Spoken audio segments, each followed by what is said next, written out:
The Girl in the Tower, Book 2 of the Winternight Trilogy, by Katherine Arden. Read for you by Kathleen Gati. To Dad and Beth, with love and gratitude.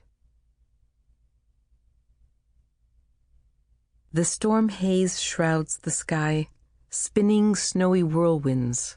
Now it howls like a beast, now cries like a child. Suddenly rustles the rotten thatch on our run-down roof. Now, like a late traveler, it knocks at our window. A.S. Pushkin. Prologue. A girl rode a bay horse through a forest late at night. This forest had no name. It lay far from Moscow, far from anything, and the only sound was the snow's silence and the rattle of frozen trees. Almost midnight, that wicked magic hour, on a night menaced by ice and storm and the abyss of the featureless sky. And yet, this girl and her horse went on through the wood, dogged. Ice coated the fine hairs about the horse's jaw. The snow mounded on his flanks, but his eye was kind beneath his snow-covered forelock, and his ears moved cheerfully forward and back. Their tracks stretched far into the forest, half swallowed by new snow. Suddenly, the horse halted and raised his head. Among the rattling trees in front of them lay a fir grove.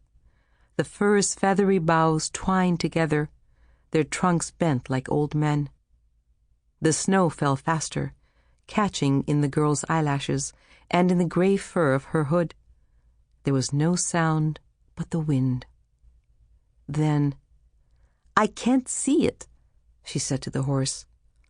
The horse slanted an ear and shook off snow. "Perhaps he is not at home," the girl added, doubtfully. Whispers on the edge of speech seemed to fill the darkness between the fir trees. But as though her words were a summoning, a door among the firs, a door she hadn't seen, opened with a crack of breaking ice. A swath of firelight bloodied the virgin snow. Now, quite plainly, a house stood in this fir grove. Long, curling eaves capped its wooden walls, and in the snow-torn firelight, the house seemed to lie breathing, crouched in the thicket. The figure of a man appeared in the gap. The horse's ears shot forward. The girl stiffened. "Come in, Vasya," the man said. "It is cold." Part 1. Chapter 1. The Death of the Snow Maiden. Moscow just past midwinter, and the haze of 10,000 fires rose to meet a smothering sky. To the west a little light lingered, but in the east the clouds mounded up, bruise-colored in the livid dusk, buckling with unfallen snow. 2 rivers gashed the skin of the Russian forest, and Moscow lay at their joining, atop a pine-clad hill. Her squat white walls enclosed a jumble of hovels and churches. Her palace's ice-streaked towers splayed like desperate fingers against the sky. As the daylight faded, lights kindled in the tower's high windows.